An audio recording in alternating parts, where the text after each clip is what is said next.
Hello friends, ओम श्री गणेशाय नमः।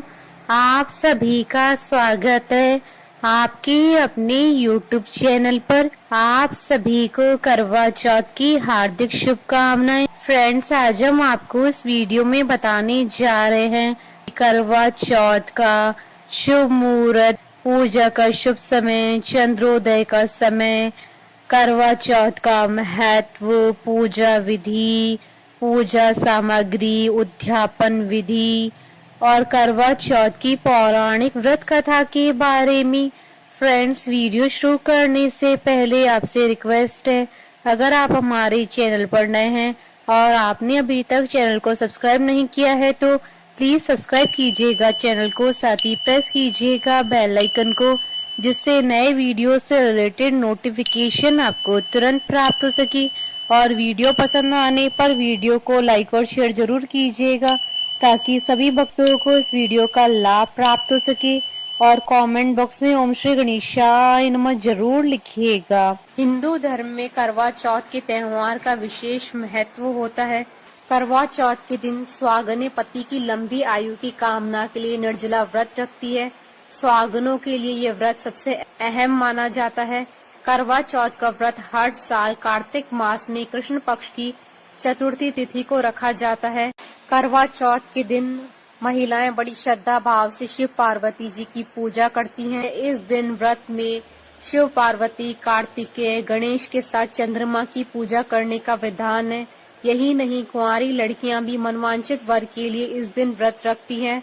करवा चौथ का व्रत सभी व्रतों में कठिन माना गया है। करवा चौथ का व्रत निर्जला व्रत की श्रेणी में आता है, यानी इस दिन सुहागिन स्त्रियां पूरे दिन अन्न और जल का त्याग कर इस व्रत को पूर्ण करती है। करवा चौथ का व्रत रात्रि में चंद्रमा के निकलने के बाद ही तोड़ा जाता है।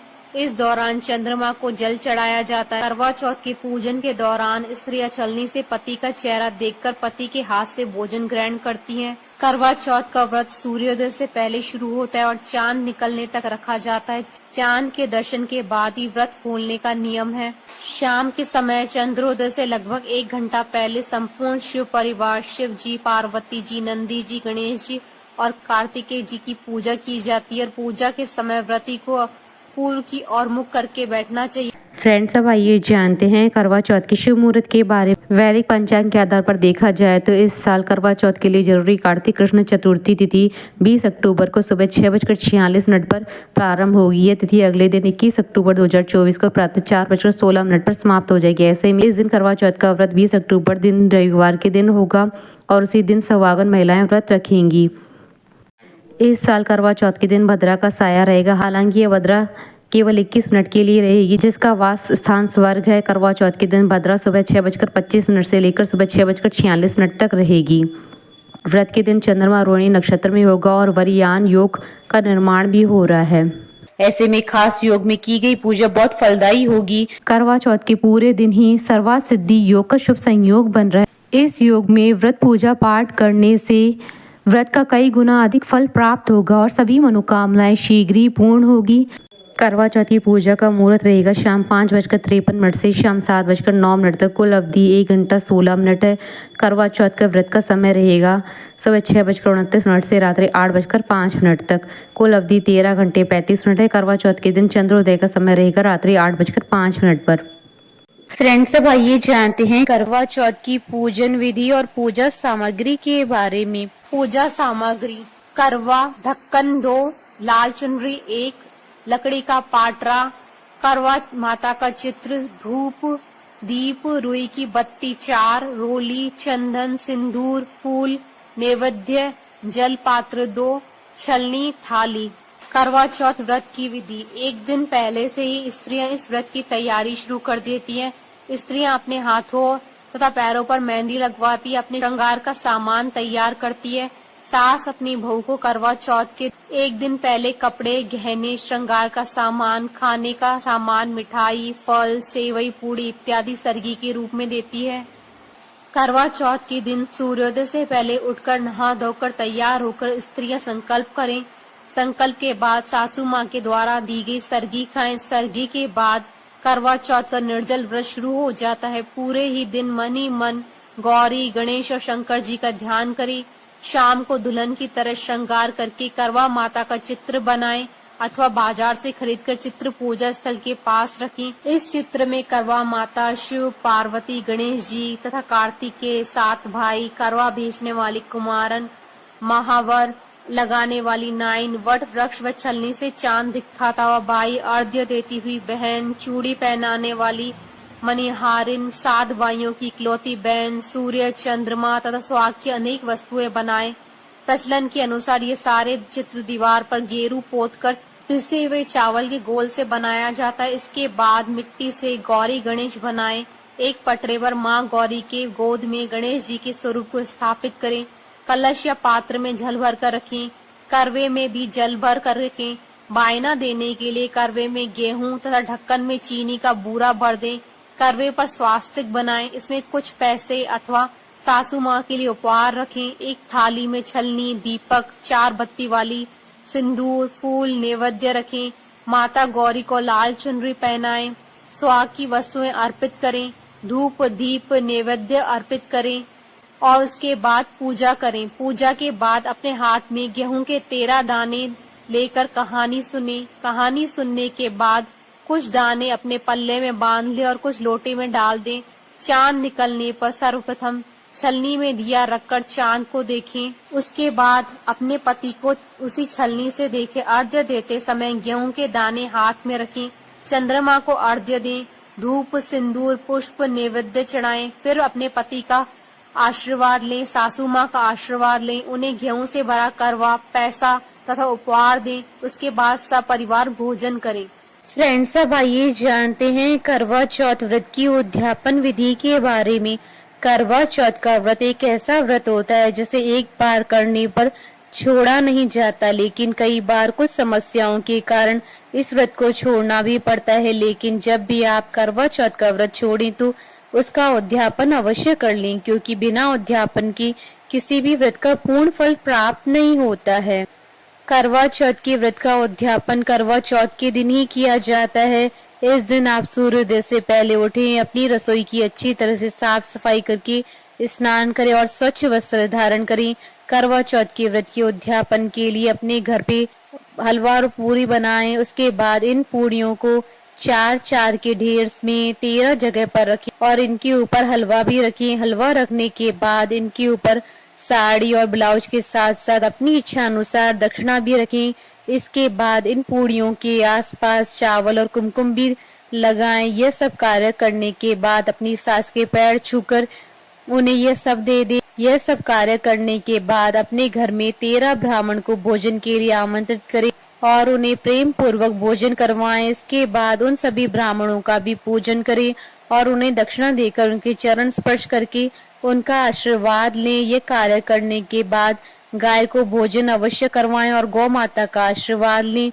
उद्यापन विधि को संपन्न करने के बाद चौथ माता का ध्यान करें और उनसे उद्यापन में हुई किसी भी गलती के लिए क्षमा याचना करें। कुछ स्त्रियां इस दिन उद्यापन के लिए अन्य सुहागन स्त्रियों को भोजन भी कराती हैं। इसके लिए जो भी स्त्रियां करवा चौथ का व्रत करती हैं उन्हें उद्यापन की सुपारी उद्यापन करने वाली महिला द्वारा पहले ही दे दी जाती है। करवा चौथ व्रत वाले दिन सारी महिलाएं अपनी पूजा कर उद्यापन वाली महिला के घर जाकर अपना भोजन करती हैं। भोजन के बाद इन सभी महिलाओं को बिंदी लगाकर और सुहाग की सामग्री देकर विदा किया जाता है। इस प्रकार करवा चौथ व्रत की उद्यापन विधि संपन्न होती है। फ्रेंड्स, अब आइए प्रारंभ करें करवा चौथ की पौराणिक व्रत कथा। पौराणिक कथा के अनुसार एक साहूकार के 7 बेटे और एक बेटी थी। बेटी का नाम करवा था। वह 7 बहनों की लाडली थी। 8 भाई बहन एक साथ बैठकर खाना खाते थे। कार्तिक की चौथ को बहन ने अपने 7 भाभीियों के साथ करवा चौथ का व्रत रखा। जब 7 भाई खाना खाने आए तो उन्होंने अपनी बहन को भी खाना खाने के लिए बुलाया। तो माँ बोली, आज इसका करवा चौथ का व्रत है और चांद निकलने के बाद ये अर्घ्य देकर ही खाना खाएगी। भाइयों को अपनी बहन का भूखा रहना बर्दाश्त नहीं हुआ। उन्होंने एक योजना बनाई। जंगल में जाकर आग लगा दी और एक भाई वट वृक्ष पर हाथ में छलनी और दीपक लेकर चढ़ गया। भाइयों ने बहन से जाकर कहा कि चंद्रोदय हो गया है, चलो चंद्रमा को अर्घ्य दे लो।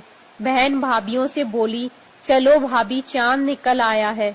तब भाभीियों ने कहा, ये तेरा चांद है, हमारा चांद तो रात को निकलेगा। बहन ने कुछ दूर वृक्ष पर छलनी के पीछे दीपक को देखकर विश्वास कर लिया कि चंद्रमा वृक्ष के पीछे निकल आया है। वह चांद को अर्घ्य देकर भाइयों के साथ खाना खाने बैठ गई। पहला टुकड़ा तोड़ा तो बाल निकला, दूसरा टुकड़ा तोड़ा तो छींक मारी, तीसरा टुकड़ा तोड़ा तो उसके ससुराल से बुलावा आ गया कि उसका पति बीमार है, जल्दी भेजो। माँ ने लड़की के कपड़े निकालने को 3 बार बक्सा खोला, तीनों बार सफेद कपड़े निकले। तब माँ ने वही कपड़े पहनाकर ससुराल भेज दिया। लड़की की साड़ी के पल्ले में एक सोने का सिक्का बांधकर माँ ने बेटी से कहा कि रास्ते में जो मिले सबके पैर पड़ती जाना, जो तुझे सुहाग का आशीष दे उसे ये सिक्का देकर अपने पल्ले में गांठ लगा लेना। रास्ते में किसी ने भी पैर पड़ने पर सुहाग की आशीष नहीं दी और सबने यही आशीष दी कि ठंडी हो, सब्र करने वाली हो, सातों भाइयों की बहन हो, अपने भाइयों का सुख देखने वाली हो। जब वह ससुराल पहुंची तो दरवाजे पर छोटी ननद खड़ी मिली। बहन उसके पैर पड़ी तो ननद बोली, सौभाग्यवती हो, 7 बेटों की माँ हो, मेरे भाई को सुख देने वाली हो। यह आशीष सुनकर उसने सोने का सिक्का ननद को दे दिया और अपने पल्ले में गांठ लगा लिया। अंदर गई तो उसे सासू जी ने कहा कि ऊपर कोठरी है, वहाँ जाकर बैठ जाओ। जब वह ऊपर गई तो उसने जाकर देखा कि उसका पति मर चुका है। अपने पति के मृत शरीर को देखकर वह रोने लगी और करवा चौथ के व्रत के दौरान अपनी किसी भूल के लिए खुद को दोषी ठहराने लगी। वह विलाप करने लगी। भूख प्यास छोड़कर वह अपने पति की सेवा में लगी रही। प्रत्येक मास की कृष्ण पक्ष को करवा माता आती और कहती, करवे ले लो, भूख लगे तो अपने भाइयों के साथ भोजन कर लो। इसी तरह अश्विन मास के कृष्ण पक्ष की चौथ को भी करवे माता आई और कहने लगी, करवे ले लो, ओ भाइयों की दुलारी, भूख लगे तो भाइयों के साथ भोजन कर लो। तब वह करवा माता के पैर पकड़कर रोने लगी, मुझसे कोई भूल हो गई जो मुझे ये सजा मिली। तब माता ने कहा कि करवा चौथ को तुम्हारे भाइयों ने जंगल में आग जलाकर तुम्हें छलनी से झूठा चांद दिखाया और तुमने अपना व्रत तोड़ लिया, इसलिए करवा माता ने नाराज होकर तुम्हें ये कष्ट दिया है। तब उसने इसका उपाय पूछा तो माता ने कहा कि अगले महीने जब करवा माता आए तो उसके पैर पकड़ लेना और तब तक न छोड़ना जब तक तुम्हारे पति को जीवित न कर दे। कार्तिक महीने में करवा माता आई और गुस्से में बोली, दिन में चांद उगता है, करवे ले लो, भाइयों की दुलारी करवे ले लो, भूख न बर्दाश्त करने वाली करवे ले लो। वह करवे माता के पैर पकड़कर बैठ गई और विलाप करने लगी, हे करवा माता, मेरी भूल को क्षमा कीजिए, मेरे स्वाद को जीवित कर दीजिए, मुझसे अनजाने में जो ये व्रत दूषित हो गया है उसके लिए मुझे क्षमा कर दीजिए, मेरा सुहाग लौटा दीजिए। उसे इस तरह रोते हुए देखकर करवा माता को उस पर दया आ गई। करवा माता ने उसे अपने आंखों से काजल, नाखूनों से मेहंदी, मांग से सिंदूर और करवे दिए। माता की कृपा से उसका पति जीवित हो गया और वह बोला, मैं बहुत सोया। वह बोली, सोए नहीं, 12 महीने हो गए हैं आपकी सेवा करते करते। कार्तिक की चौथ माता ने सुहाग दिया है। उसने सामर्थ्य के अनुसार सामग्री जुटाकर चौथ माता की पूजा की, चांद को अर्घ्य देकर अपना व्रत पूरा किया, अपने सास के पैर छुए तथा साथ ही सौभाग्यवती स्त्रियों से सुहाग का आशीर्वाद प्राप्त किया। बोलिए चौथ माता की जय। हमारे साथ इस वीडियो में अंत तक बने रहने के लिए आपका धन्यवाद। ओम श्री गणेशाय नमः।